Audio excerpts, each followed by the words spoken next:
Hi everybody, welcome to the 2022 EAA end of year wrap up. It's really good to be here with everybody and to have this sort of end of year look back at what has happened through 2022, and also to hear from Professor Dr. Graus, OBE, who's delivering this year's end of year wrap up keynote, which we'll get to very shortly. So the running order for today is I'm going to give you a quick introduction to the EAA, in case you haven't come across us before, as I'm sure many of you will have done. I'm then going to hand over to Professor Dr. Graus, OBE, to give us his keynote presentation. We'll then take some questions. So do think as he's presenting of any questions. I'll tell you how to share those with us so that we can ask those to the professor, and then I'll finish off the session by looking back at some of the key activities that have happened this year, and also give you a sneak preview into what's happening next year. And then to finish everything off, we're going to be announcing the winner of this year's People's Choice Award, which is a brand new award category for 2022. So that's what's coming up. Without further ado, just to give people who aren't familiar with the association a quick overview of who we are. So we are a not-for-profit professional membership body, which is all about trying to promote a better understanding of best practice in the use of technology in all forms of assessment. And that's from formative to summative assessment, from multiple choice questions delivered on screen through to e-portfolios and case studies and offline work that then is uploaded and assessed on screen. So right across the gamut, from primary schools all the way through to universities, professional and work-based learning.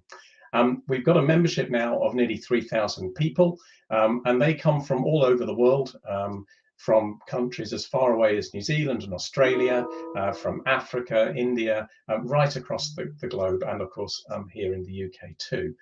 If you're not a member of the association, it's completely free to join as an individual. So please do think about signing up if this is an area that's of interest to you. Just go to our website, which is e-assessment.com, and you'll see a Join Now link in the right-hand side. All of the work that we do is supported by our sponsors, and so it's one of the reasons that we don't charge for individual membership is we have our corporate sponsors, who you can see on the screen at the moment, who support the work that we do, allow us to deliver all of the activity and the work in this area to our members and the wider e-assessment community. So I'd like to extend a really big thank you to all of the organisations you can see on the screen for the support that they've given to the association through 2022. It's an interesting time at the moment, looking at how we can use technology to provide more rigour and resilience to our learning and assessment approaches. And of course, many of these companies deliver solutions that enable you to do that. And it's topical because the theme for this year's keynote presentation is looking at how effective technology can be at supporting learning and assessment. So all of the organisations on the screen, a big thank you to all of you. They range from technology providers through to exam awarding bodies and even exam regulators. We're really grateful for all the support that they give us as an association. So now we move to the main event. Our keynote presentation for this year's end of year wrap up is from Professor Dr. Graus, OBE, who I'd like to introduce to you at this point. Thank you very much for joining us and agreeing to give this keynote presentation. I'll let you introduce yourself properly in a minute, but as I say, very, very grateful to you for joining us. And if you have got questions for the professor at the end of his keynote presentation, you can put those to us. Either, it depends how you're watching this. If you're watching it on YouTube or on LinkedIn, then just use the comment feature within those two platforms. If you want to, you can also tweet us the questions just using the hashtag eAssess, as is shown on the screen. And we'll then get those questions to Professor Dr. Graus so that we can discuss those at the end of his presentation. But that point, Ger, I hand over to you, and look forward to listening to the presentation and then exploring it a little bit afterwards with you. Thank you very much, Matt, and thank you for having me. I'm over the moon to be here, and to be with your colleagues. It's a slightly perhaps misleading title, the Edtech through a different lens. I'll explain in a little while, in a few seconds, what I do, but I travel a lot with my work, and it means that I attend a lot of conferences and exhibitions globally, and I see, therefore, a lot of Edtech in that field. And I've concluded really for myself that there is too much tech and not enough ed, really, and I'm promised all sorts of things by the tech that I then sometimes find lacking in the ed. Anyway, we'll come there. Hopefully, it'll make sense in a little bit.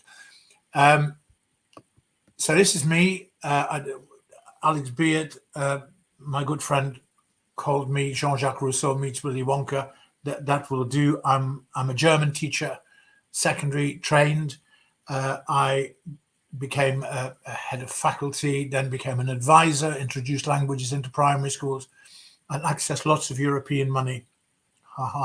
Accessed lots of European money to train loads of teachers.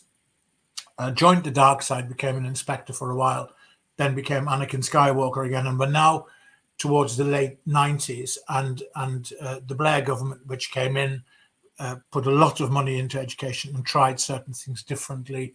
So I became the director of 2 education action zones in South Manchester, near Manchester Airport, the Wythenshawe area, now also known as Marcus Rashford Land, and then really moved from that school thing into out of school and out of school hours, and I became the founding CEO of the Children's University, which went global, and was then asked to join Kidzania, and became the global education director for Kidzania. Kidzania, I'll come to it in a little while, but I speak about research, are cities built for children where they can experience the world of work, age 4 to 14. So that's kind of who I am. That's what I do. I'm a dad of 3, and I've got 2 dogs. They're with me. I've got a pigeon up the chimney. There's building work going on across the road, and I'm wearing my Netherlands tie. So what can go wrong today? I have a little video I'd like you to watch, and then we'll take it from there. Training fleas requires a glass jar with a lid. The fleas are placed inside the jar, and the lid is then sealed. They are left undisturbed for 3 days. Then, when the jar is opened, the fleas will not jump out. In fact, the fleas will never jump higher than the level set by the lid. Their behaviour is now set for the rest of their lives. And, when these fleas reproduce, their offspring will automatically follow their example.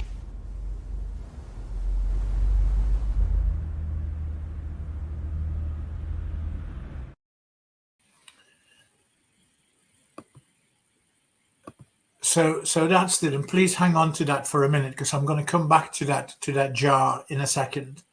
I think that's where we're at in schooling terms, and I'd like to draw the distinction between schooling and education. Schooling, Monday, Tuesday, Wednesday, Thursday, Friday in most countries, 9 to 4, 192 days per year. Education from the second you're born till the second you pass away. Schooling serves education. I can educate myself better if I'm well schooled. And that's kind of, in simple terms, how I see things. I'd also like you, please, to have in your mind a few questions as I go along. The first one is, what's all this got to do with technology? So if you keep asking yourself that. And the second one, if you think of jigsaws of partnership, and particularly post-COVID, that thinking that we can do things alone, my Edtech product will solve all your problems, it's just not there. And then I think we also need to think about more than, and I'll come to that in a little bit. The jar that we just saw is essentially the definition of insanity. We keep on doing the same thing. We're expecting different results. Yeah, if you actually think about schooling over the last 30, 40 years, not much has changed. We brought in some technology, but use it in quite a limited way in terms of its actual potential. And we keep doing the same things. If you struggle with maths, I'll give you a bit more. You can come after school. You can come to Saturday clubs. But we keep doing the same thing. Also, I have to say at this moment in time, on my travels globally, I ask children one question. And my question is, why did you go to school? And the answer I get, I would say about 80% of the youngsters, is because I have to. And I think it's a sad and a bad answer. And maybe technology will be able to help us with some of that. What I don't see in our schools is this. Lucy was then 3 years old, and her mum sent me that picture, and she's dancing with Anna Pavlova at the Kelvin Grove Art Gallery and Museum in Glasgow. Lucy is learning. Lucy is enjoying. Lucy is looking at a role model. She is imagining. She is aspiring. She's got this whole mix of things on her plate of a young life, and so Lucy is learning.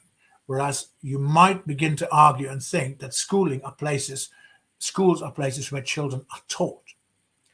And when we test what they have been taught, we need to ask ourselves whether that's actually education or whether that is regurgitating what they've been given.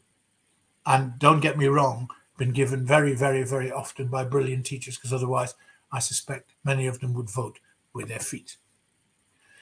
When I'm asked what I think schooling and education's all about, that's my answer. The mind, once enlightened, cannot again become dark. And I particularly saw this with Children's University and later with Kidzania and through research, that the connect between learning out of school and being taught in school is often about purpose, understanding all of a sudden when they connect well. That's why I'm doing this. So it allows me to do these things better.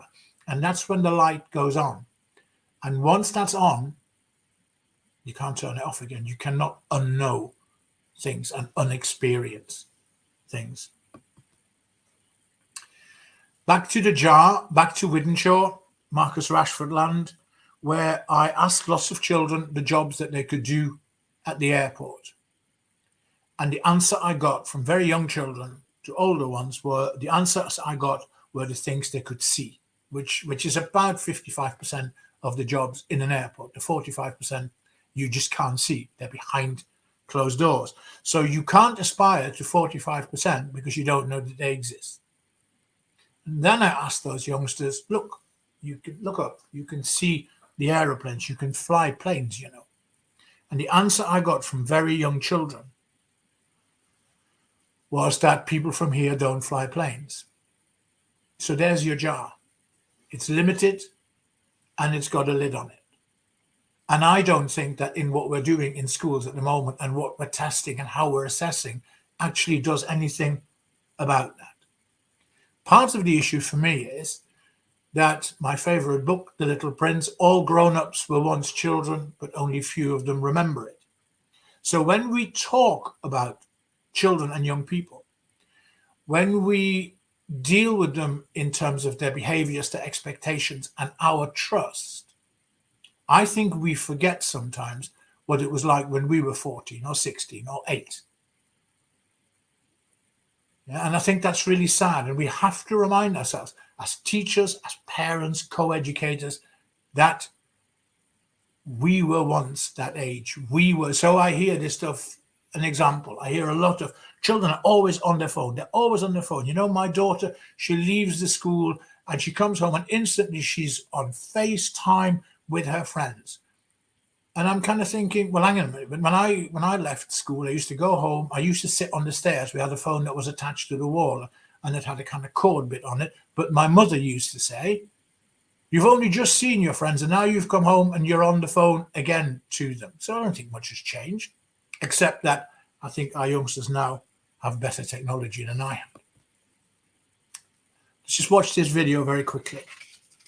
I'm one of the few female pilots. I've been to America, Spain, and I love every minute of it. Air traffic control has cleared us for takeoff. Okay, let's go. People, property, and postcodes. I call it the 3 Ps. Hello, Mrs. Smith. How can I help you? I have won lots of awards. When I was a school child, I was directing my school play. It's not a job, it's a calling. A Romeo. A Romeo. They see surgery as an art form. It's vital to keep a cool head. Scalpel? I'm a bit of a petrol head. I could have been a doctor, but I prefer cars. What's not to love? And we are live in 3, 2, 1. Good morning, and welcome to the 9 o'clock news. Kidzania, London, a city made just for kids aged 4 to 14. So that's just one of them. There are about 25 of those globally. And the reason I bring this up is because we did a piece of research which involved technology, but it wasn't intended in that way. We kind of discovered it and then moved on. And it links to a point I want to make later on about our assessment and our knowledge. And I don't think that what do we know about our children in school? We know their potential. We know their potential grade. We know their attendance. We know whether they are well behaved. We know whether they are gifted and talented, or whether they've got special needs, and we know some other circumstances. As our youngsters get older, we know them less well, partly because our schools get bigger, but also our system becomes very compartmentalized, whereas in primaries, this is slightly better, and in some cases, much better. So what did we do at Kidzania? Kidzania, when you come to Kidzania, you, as a child, you get a bracelet, a security bracelet, so that we can track where you are. And inside the Kidzania, the intention is that the adults don't interfere. So the choices are made by the children. So I sat down with some analysts and asked them the question, I want to know what the first choice is of a large group of children on their first school visit to a large number of Kidzanias globally. Our global sample now stands at around 560,000, I think. And so they did, sorry, this is kind of slightly playing up here, I think. There we are. So they did this research, and then my question became, well, now that we know what the first choices are, now tell me who the children are. Are they 4? Are they 14? Are they boys? Are they girls? Are they black? Are they white? Are they rich? Are they poor? Are they urban? Are they rural? Which country are they from? And the analysis was done by a large number of people, because we were onto something here I thought that was really important. So we got lots of universities and other organizations involved in this. And the key findings were as follows. First finding was that all stereotypes were set at the age of 4, and we suspect earlier. So just a simple example, every Kidzania has an aeroplane, 2 activities, cabin crew, pilot. Pilot activity, 90% boys, 10% girls. Cabin crew, the reverse. Maternity unit, girls. Transplant, heart transplant or liver transplant, whatever it is, boys. And so it goes with stereotype. Yeah. And we also found that there was almost no change between 4 and 14, which begins to ask some questions about STEM education. And the answer, which I got from the politicians, was, but we're doing much better in the sciences now than we did in tests. And girls are outperforming boys. With all due respect, has nothing to do with STEM. Because what also happens is that when those young people make their future careers choices, they revert back to stereotype, because the young black girl may never have seen a black female pilot, for example. The next finding was, which kind of made me think a lot as a dad of 2 girls, was that almost all girls choose activities below the age range. 9-year-old girls choose 7-year-old activities. 9-year-old boys choose 9 or 10-year-old activities. And clearly there must be an issue of confidence, self-esteem, and those kind of things sitting behind this. And then the final finding was that children can only aspire to what they know exists. If you come from a socioeconomically deprived background, then the children from there who come to Kidzania will never choose the aeroplane, the operating theatre, the television studio, the radio station, or the theatre as their first choice. They will choose the supermarket, making beds in the hotel, being a courier, or being a window cleaner. And that goes back to that children can only aspire to what they know exists. And also there was a final finding, which is interesting, is that globally there's almost no difference between the youngsters, the choices and the behaviors and choices in terms of the youngsters from Mexico and Moscow and from Dubai to India and London. So here we have technology used in a way that gets us to understand our young people better and should lead us to think differently about how we now teach my class of 10 boys and 10 girls, for example. And you have a means of finding things out that actually helps you become a better teacher because you know your children better, and helps the children become better learners because you can build different kinds of scaffolding around groups of children and individual children. You may argue it's a form of assessment that actually makes a difference rather than merely gets reported. I wanted also to come to something that sits in our thinking about what we assess, what our schools are for. Because in a sense, I think, and I have this conversation quite a lot with people, and with people like Estelle Morris, for example, the former Secretary of State for Education, is, well, why do we test? And we have this thing about, here's the government, it has a national curriculum that it wants the schools to deliver, and in the schools the teachers do this. So then we inspect the schools to see how well they deliver the government agenda, and we look at the teachers to see how well they do that. You then give you the license to go and buy an outstanding banner which you can put outside your school. So you are, in Ofsted terms, outstandingly compliant.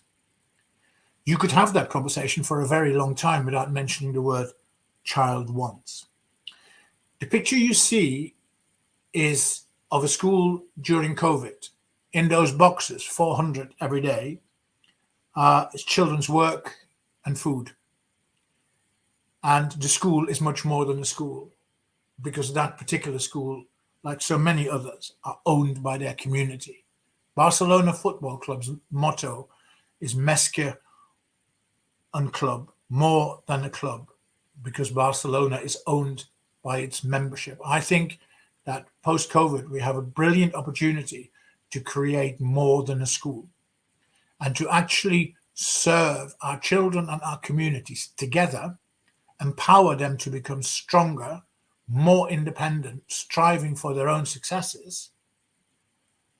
And how do you measure that then? What tests are you going to apply for this? We need to rethink how we do these things. We need to think about us as teachers and everybody else who works in the school and all the parents and grandparents and the whole community as role models.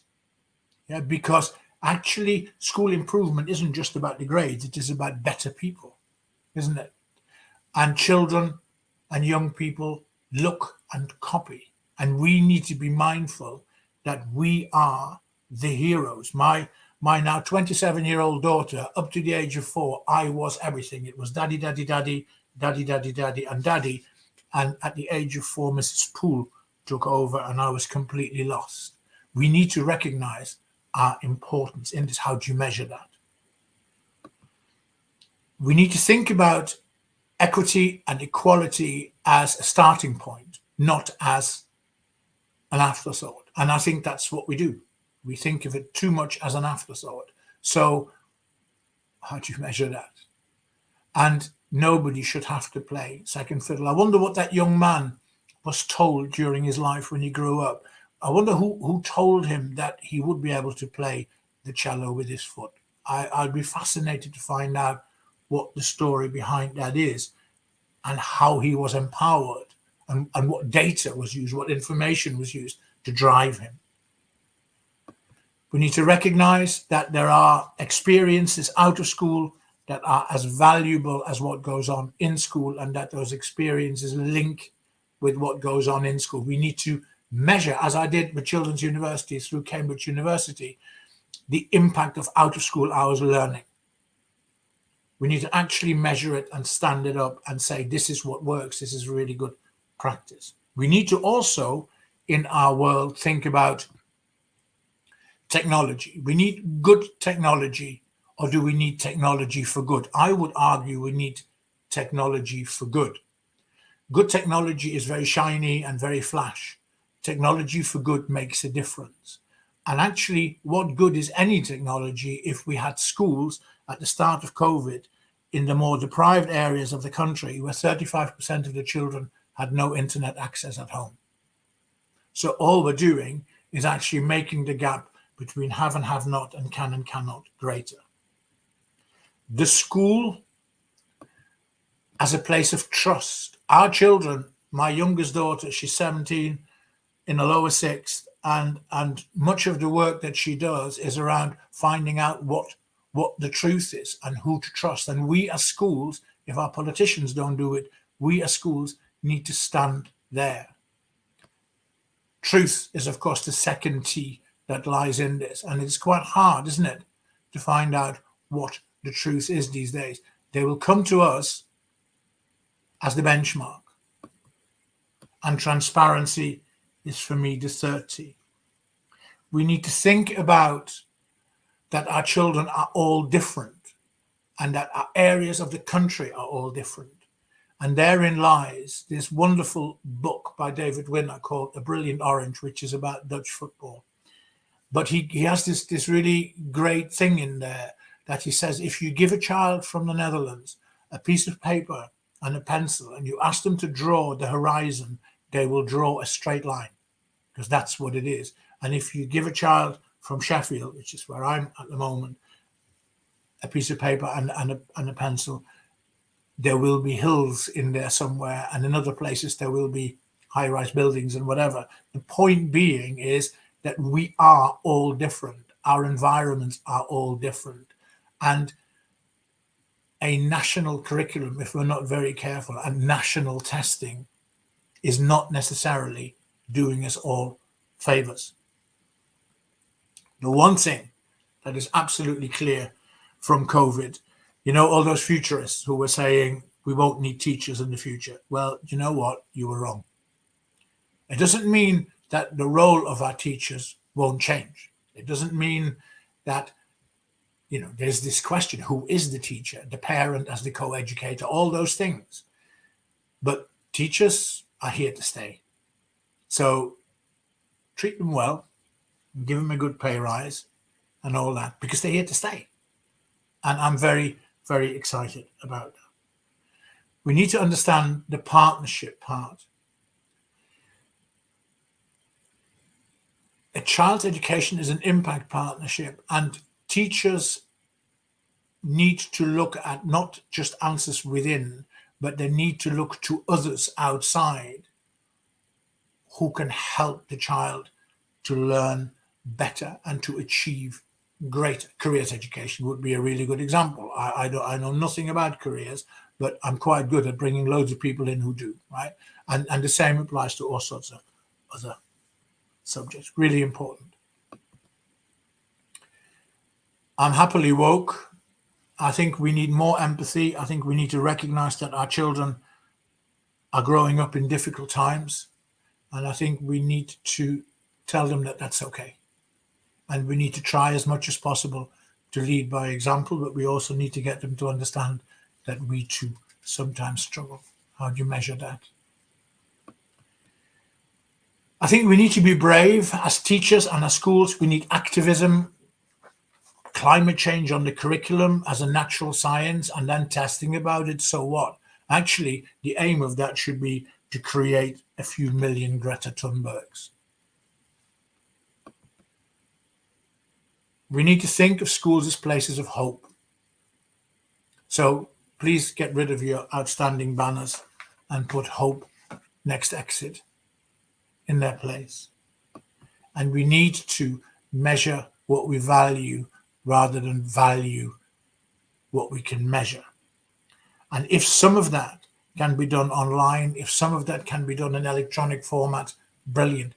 But sometimes with some of the examples and small stories I've just told, that's not possible. So I think it'll be hybrid, I think is the word. And we need to decide collectively what's important. We need to be in charge of that, not people in an office in sanctuary buildings. We need to think about working with business and the world of work as an involvement rather than an investment, and we need to change their mindsets. They will never recruit the people they need if they don't work with us. It's a point we need to make time and time again. And as my wife, who's a head teacher, always says, every child is everyone's responsibility. Everybody has a part to play. I was asked fairly recently what I would want for my 3 children as part of education, and my answer was that I want them to cope with the unexpected items in the bagging area of life. Because that's what skills do, don't they? They make you braver, they make you more courageous, they make you more accomplished, they make you more confident to take things head on, rather than certainly perhaps my generation, which would then sit back and do as we're told.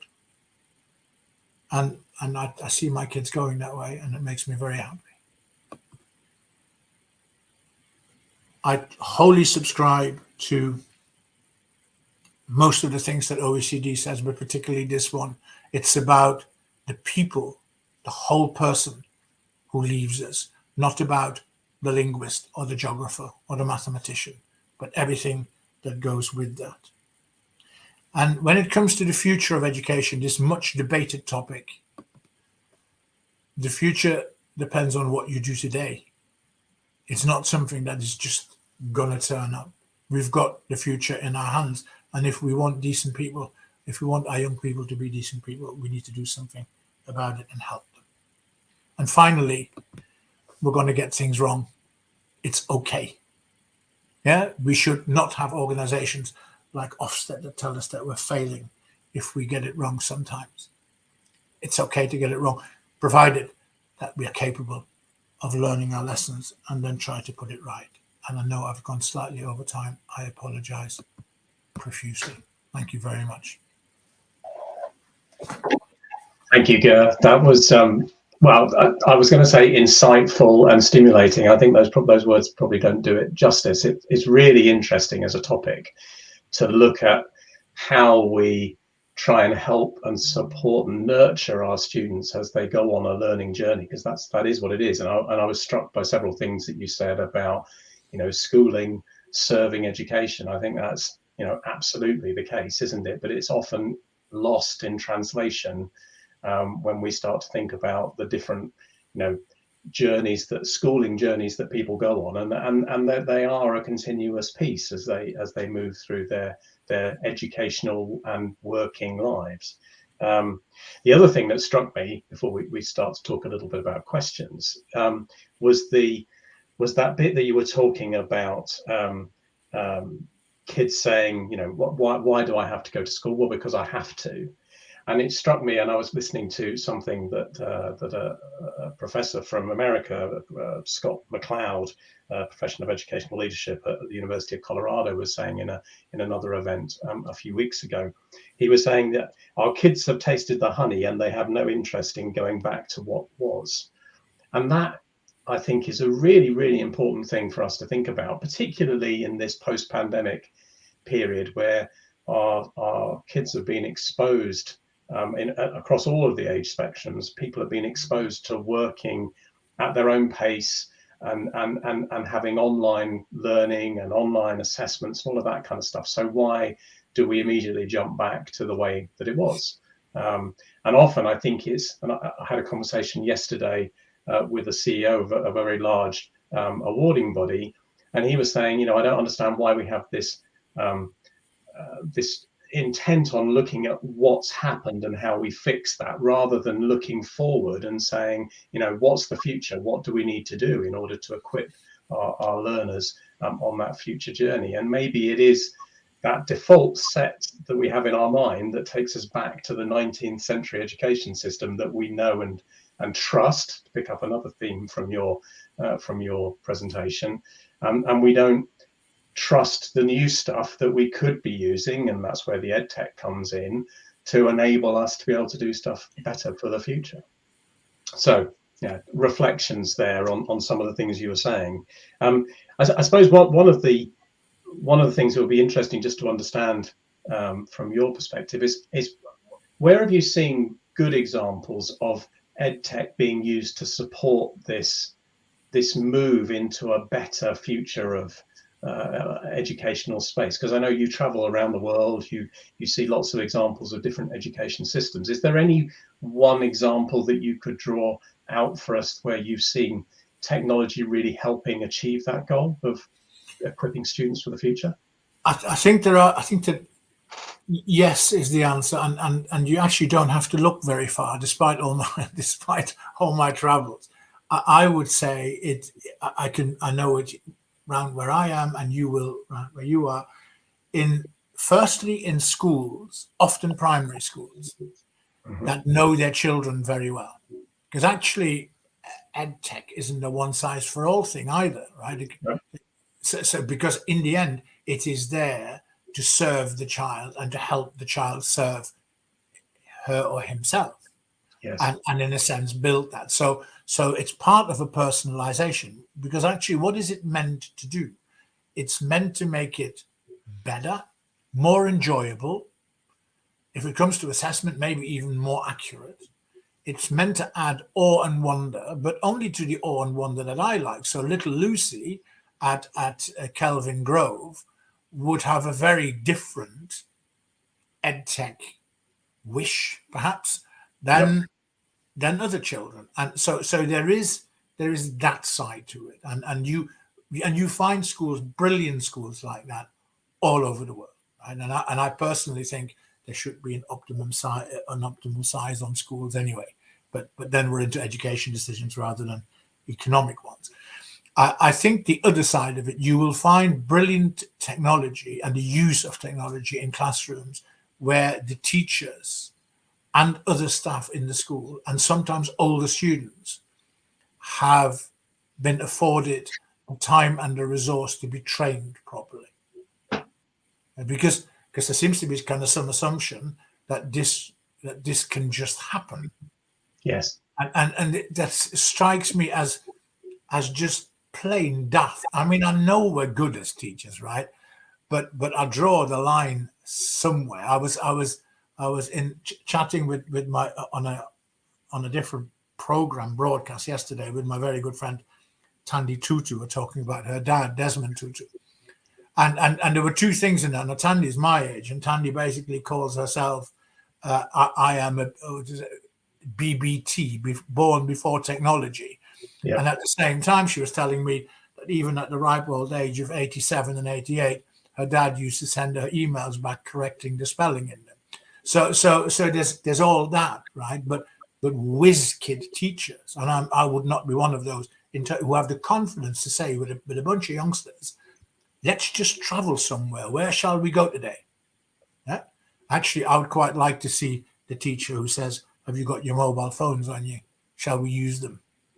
I remember something on that point, actually, talking to Stephen Heppel about him going into schools and getting some really creative stuff going, and then saying to the kids, okay, well then let's use your phones, because they've got cameras on. Let's take a record of this. And of course, all of the kids just sitting there, sort of stunned silence, not knowing quite what to do, because of course the school banned them from using phones. But then going on to say, well, one brave kid said, well, we haven't got phones, sir, we're not allowed phones. And he said, well, of course you've all got them, haven't you? And then, plucked out of different parts of clothing came the sacrificial phone in case they got caught, so they were able to move forward. But why is the technology hidden like that? Why isn't it embraced? Because we hear all too often schools particularly, but other education institutions as well, saying, well, we haven't got the budget for equipment, computers and laptops. Well, actually, many of, not all, but many of the kids will have that automatically with them, except they're banned from using it. So I know it's a challenge. I also think, Matt, as a point there, I think there are, I don't quite understand I look at my 17-year-old who's kind of, who was born with an iPhone in her hand, and I think her first words were, "What's the password?" or something, right? But literally along those lines. Why aren't we actually using those youngsters to teach younger ones how to do it? And the teacher becomes the kind of supervisor, make sure it's safe and all those. And we should pay them. Why would we not do those things? Because we need to move with the times. And if we can't afford to train our teachers properly, then maybe we need to be creative in other ways to still make things happen. And I suppose that comes back to your trust point, Yeah. doesn't it? That we have to build a culture where not only do the teachers trust the students who are capable and able to move things forward, but they also feel that they can trust and feel safe in using the technology to support that use. And we've got a question that's come in from Tim Burnett, actually our former chair, that says, what do you think is the biggest mistake made by EdTech providers that you've seen in your, are there some assumptions that they make? Are there mistakes that they've made in trying to implement EdTech in your view? I think there's something very difficult. So I do some work with some startups, with some really brilliant people in EdTech, right? But they inevitably fall back into the old-fashioned business model. So they start up because they want to make a difference.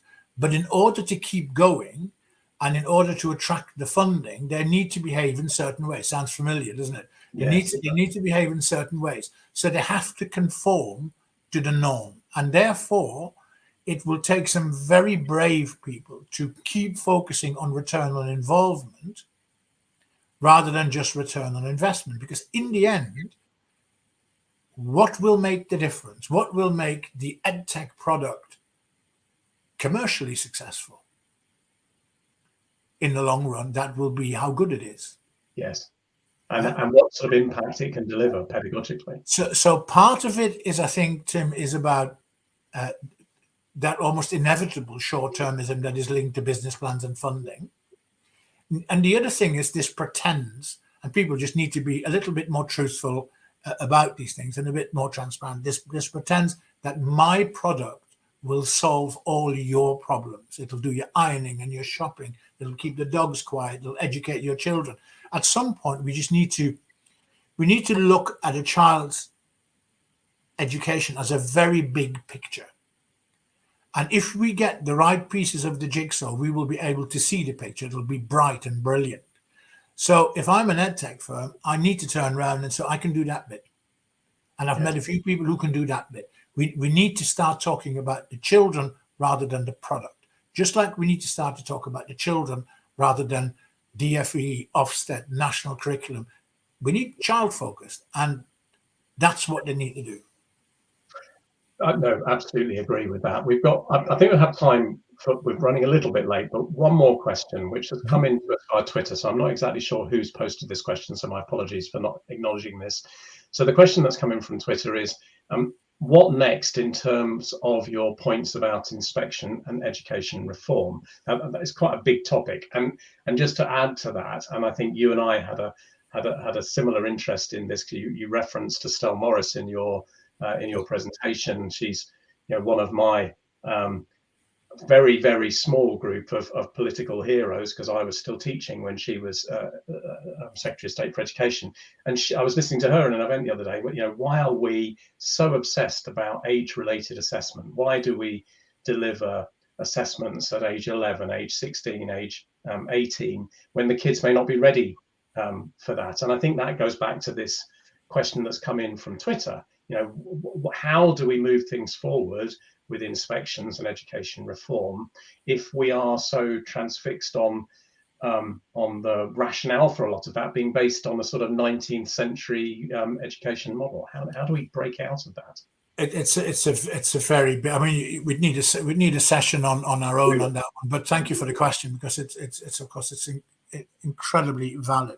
I'm going to make a point now that I think there's no way that you cannot be not political. I think we need to change the government, right? End of story. Because I think whatever I think of the current government, and it isn't very much, but anybody will run out of steam after a decade.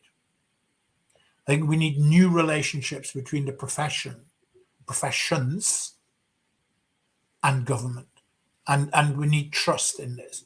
And I'm not sure, for example, that the trade unions are the right people to do that. I still advocate that idea of a British Medical Association for teachers. I know there was an attempt on that some years ago under the Blair and Brown governments. Just the fact that it didn't work perfectly in those days doesn't mean that we shouldn't have another go. But the answer is you need to be in charge and accountable our children's futures and destinies. We need to be accountable not to the system, but to the child. And we need to take the public with us on this. We need to take the parents, rather than build fences and have one parents' evening a year, we need to take those people with us. So daft as that may sound, part of this is an evidence-based PR exercise whereby we convince the country that we know best, because you know what? We do. Yes. Ofsted, just get rid of it. Right? Just get rid of it. It's just pointless. But it's two interesting points just to close. Is I think they're going back to Estelle Morris again. So something else she said in the same presentation that I heard her give a couple of weeks ago was actually, when you look at policy changes that have had the most impact, they've often involved pedagogists and politicians rather than being purely led by politicians, because politicians don't know the ins and outs of delivering good education policy. They know what sounds good, and they know they're motivated by what will win them votes. Pedagogists can help balance that with the pedagogical delivery piece. They don't tell people how to fly a plane, do they? No, exactly. But they do regulate how people flying planes, do that, and I think that's fine. Yeah. But they need to be involved. Pedagogists need to be involved in the discussions, and the same way, people who focus on Edtech technologies need to be involved in those discussions so that they can leverage that. The other point I was going to make, which goes back to your point about involving parents, I think there's a really, really good Edtech related example, reassessment related example of that, and that's what the Welsh Government have done with their national tests. So move them away from being purely summative, all about accountability for the teachers and the schools, are very little about the students, to now being much more formative, much more focused on helping the students progress on their learning journey. And that was a very active move on their part. But they knew it was important to bring the parents along with them. Otherwise, that trust element would be lost between. It's like, Matt, it's like the brilliant work that in early years that the people at Reggio Emilia are doing, Carla Rinaldi and all of her crew. That has to continue beyond the age of 5. Yes. Because and yes, you can have some testing in there and all sorts, but the aim of that whole thing is it serves the child. Yes. And I think the big takeaway for me from everything that we've been talking about, and it's been really, really great talking to you, and it's been worth running over a few minutes in order to explore some of this a little bit more. But the big issue, the big thing that I take away from this is trust. The system has to be trustful of the expertise of teachers to deliver good teaching, the technology providers in providing technology that can help the children move forward.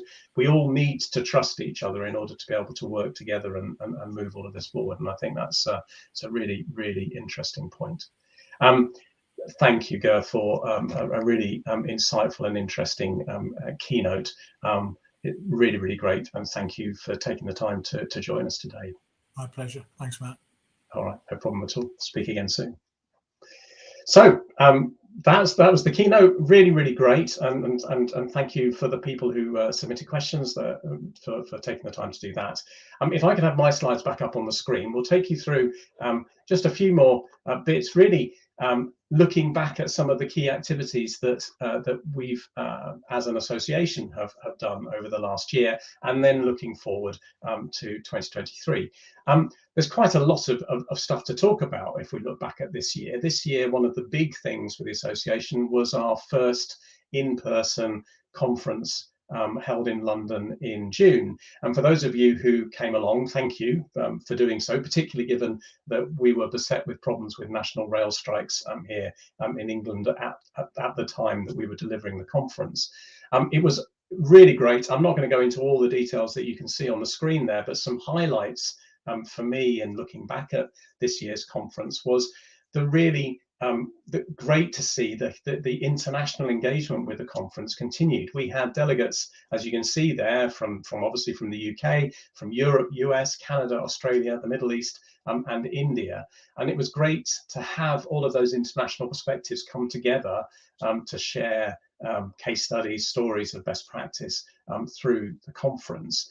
It's also the conference now appealing to right across the different sectors of educational assessment. And again, I won't go into all the details, but you can see some examples there on the lists of some leading universities who've engaged with this, leading exam awarding bodies and professional bodies engaging with the conference, and also test providers and research organizations. So if you weren't able to join us at this year's conference, I would urge you to try and get to the conference in 2023, and more about that in a little bit, as it is a great way to be able to learn about what's happening right around the globe in the world of e-assessment.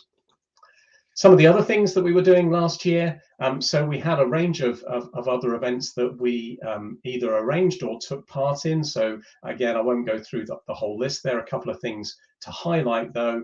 The BET show, for those of you who go to that each year, is a very large Edtech focused conference in London with about 30,000 people attending. We had 4 EAA facilitated sessions there, this year, which was fantastic and really started to spread awareness of how technology can help education in both formative and summative examples. We had a range of events that were focused on showcasing examples of best practice that come through our awards program, and I'll talk a little bit more about next year's award program in a second. And it was also really great to be invited back for a second time to speak at the Ofqual, who are the England exam regulator, their annual all-staff conference. This year we talked about the topic of online proctoring, something that I know is of great interest to a large number of our members. And it was fantastic that Ofqual really wanted to engage with that and to see an exam regulator trying to grasp that as a standard for moving forward. We also started to ramp up our engagement with our members. So we increased the number of our member newsletters from 4 to 5 a year. And in fact, as I'll mention in a minute, we are increasing that further going into next year. And we also launched a new assessment organization network to give assessment organizations from around the world the opportunity to come together and to share ideas about the use of e-assessment. So that was last year. Let's look ahead at some key things coming up in 2023. Well, as I mentioned, the conference will come round in June. So the 6th and 7th of June in central London, exactly the same venue as it was last year. If you didn't engage with the conference last year, then please do engage with it this year. And if you can join us, that would be fantastic. It'd be really great to see you there. We also, of course, run an awards program alongside that, and we'll be opening entries. The entries will open for that on the 12th of this month, so just a few days' time. The awards are a fantastic opportunity to showcase good examples of where technology is being used to support assessment and the assessment process. And we really actively encourage submissions from everybody, anybody who's doing a really interesting project or something that they feel is worthy of sharing with other people. Please enter the awards. It's a great way of building shared understanding of what's possible. And last year we had entries from right around the world, from a range of different countries. So it's a great international mechanism through which we can share best practice. So key date to remember, 12th of this month is when the awards entries open. A number of other things happening as we look forward. So we'll be doing more sessions at the BET show on the 29th to 31st of March. We'll have our own conference, as mentioned, on the 6th and 7th of June. We're involved in a webinar series which is run by a university in Australia called the Transforming Assessment webinar series, and they'll be showcasing some of the winners from this year, from 2023's awards program, and then we'll be participating in a range of other events as well. As I mentioned earlier, we're increasing the number of our member newsletters to 6 in 2023, so they'll be going out on a bi-monthly basis, and then every other month we're looking to run a series of podcast events where we'll be focused on relevant topics to the e-assessment and assessment industries. And we're also relaunching our online proctoring special interest group in January. So if that is an area that you'd like to get involved in, please go to our website. You'll see a link to the what's currently called the remote proctoring special interest group, and you can register your interest in becoming involved through that process. So now, in the closing minutes of the session, we come to the People's Choice Award. So the People's Choice Award is a brand new category, as I mentioned at the start, for this year. We're really grateful to the British Council for sponsoring this particular award. The purpose of the award is to highlight and applaud the project that people of all of our award winners from our 2022 awards series that they thought was the best project. So specifically focused on the 7 project award categories that we run through the general awards program, and allowing the public to have a chance to vote on which of those projects they felt was the best, perhaps because of its impact in education or on the way or approach that it took to solving a particular problem. So I want to take this opportunity to announce the results, and I have to say this year that it was very close. There was literally, I think, 4 or 5 votes between first and second place, but the winners of this year's People's Choice Award are the Maulana Abdul Kalam Azad University of Technology in Saudi Arabia, who entered the awards in the Best Summative Assessment Project, and who've been chosen by the general public as the best project out of all of our award categories. As I said, it was very close. Just literally 4 or 5 votes between first and second place. So thank you to everybody who participated. There were well over 1,000 votes cast in this particular award category. Very grateful for everyone who took the time to cast their votes, and many congratulations to the team who delivered the solution to the university in Saudi Arabia. So many congratulations. And so all that's left for me to do is to say a very big thank you to everybody who's joined us today. Thank you to our sponsors for all their support through the year. And thank you to all of our members who have actively engaged with the association, who've received and appreciated the newsletters and come and seen and talked to us at the various events that we do through the year. On the screen at the moment is our leadership team. So a very happy and Merry Christmas and a Happy New Year to everybody from our leadership team. So Graham Hudson, who's the chair, Paul Muir, who's the vice chair, myself as chief executive, Karen, who's our marketing and events manager, Anna, who's our marketing administration coordinator, and Tracy Shrimpton, who is our marketing consultant. Very Merry Christmas to you all. It seems almost a bit too early still to be saying that, but all the same, very Merry Christmas and best wishes for 2023. And thank you again for joining us today, and again to Professor Dr. Graus OBE for delivering what was a tremendously insightful and thought-provoking keynote.